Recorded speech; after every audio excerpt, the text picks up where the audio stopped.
قرآن مجید میں اللہ تعالیٰ نے فرمایا وَأَنِيبُوا إِلَىٰ رَبِّكُمْ وَأَسْلِمُوا لَهُ، اے ایمان والو اللہ کی طرف رجوع کرو اور اللہ کی ماننے لگو۔ چھوڑیے ساری باتوں کو، آپ ایک ٹیسٹ رکھ لیں، کیا میں اپنے اللہ کی بات مانتا ہوں؟ جب آپ یہ سوچنے لگیں گے تو پھر آپ ڈھونڈیں گے کہ اللہ کی کیا کیا باتیں ہیں اور میں کہاں کہاں غلطی کرتا ہوں۔ میرے عزیز بھائیوں، اللہ کا واسطہ دے کے کہتا ہوں اپنا احتساب کرو۔ دیکھو نا، میں نے، میرے بھائیوں نے، ہر کسی نے اللہ تعالیٰ کو تنہا ملنا ہے۔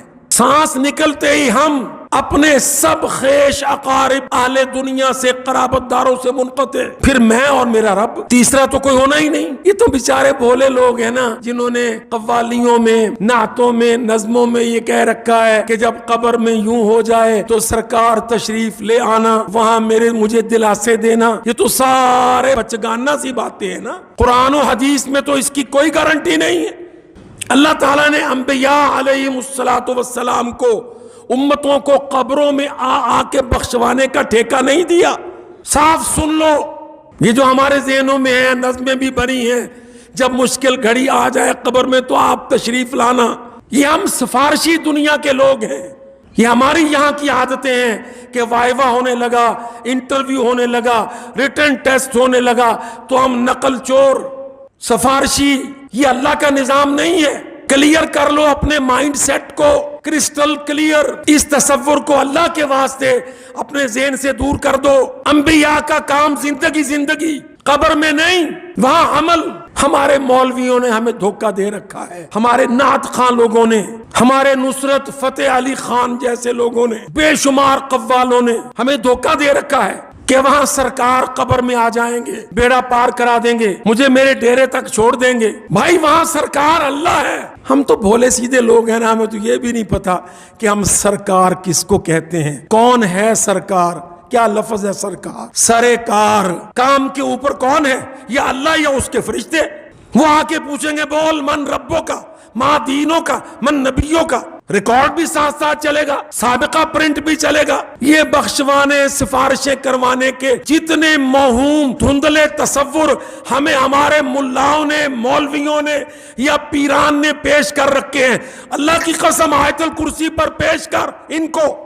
کسی میرے بھائی کو میرے ساتھ جھگڑا ہو سکتا ہے، یہ مولوی سخت ہے، میں کہتا ہوں بھلے ہی کوئی سخت ہو مولوی، آیت الکرسی تو نرم ہے، پڑھ من ذا الذی یشفع عندہ الا باذنہ۔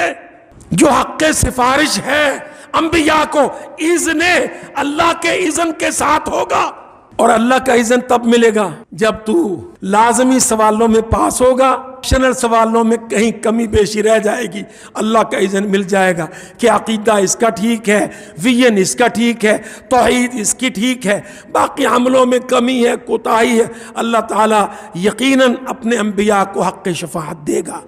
آپ سوچئے کہ جب ہم پڑھا کرتے تھے، اب تو مجھے یونیورسٹیوں کے، کالجوں کے نظام کا اتنا اندازہ نہیں، کمپلسری سبجیکٹ میں فیل ہو تو آپشنل الیکٹیو میں پاس ڈکلیئر ہوتا ہے۔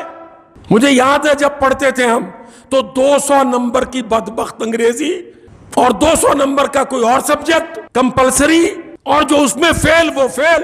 بھلے اسلامیات، فارسی، اردو، پاکستان سٹڈیز میں 90 نمبر لے لو لیکن فیل، کیونکہ کمپلسری میں فیل۔ کمپلسری سبجیکٹ یہ ہے، تیرا تصور شفاعت کیا ہے، تیرا عقیدہ توحید کیا ہے، تجھے اللہ تعالیٰ کے اس نظام سے، یہ بخشنے کے، معاف کرنے کے نظام سے، دنیا میں کمپلسری پرچوں سے کتنی دسترس حاصل ہے؟ تیری نماز پوری ہے، ارکان خمسہ ہیں، ادائیگی حج و زکوٰۃ ہے، سیام و قیام ہے۔ کوئی مولوی، میاں، مولانا، قطب، ابدال، غوث، اللہ کی قسم ان کمپلسری پرچوں میں مدد نہیں کر پائے گا، وہ تو خود مدد مانگتے ہوں گے۔ سب سے پہلے اپنے کمپلسری پرچوں کا فکر کر، عقیدہ توحید کو کھنگال، کائنات کس کی ہے اور وہ اس کو کیسے چلاتا ہے۔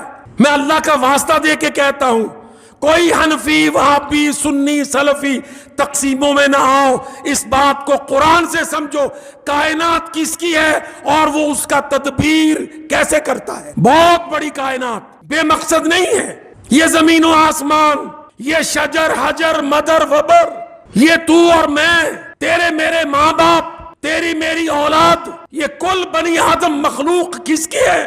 کیسی عجیب بے ڈھنگی سی بات ہے کہ مخلوق تو اس کی ہے، سب کہیں گے کہ اس کی مخلوق ہے جی اللہ کی۔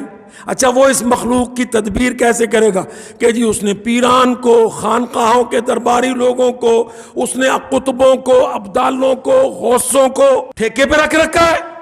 کلیئر کرو تصورات کو، ہمارے تصورات کلیئر نہیں ہیں۔ تصورات کلیئر نہیں ہیں تبھی تو جمعراتوں کو مزارات پہ رش ہوتا ہے۔ مجھے ایک صاحب نے جمعہ سے پہلے کہا، حفاظت کے حوالے سے بات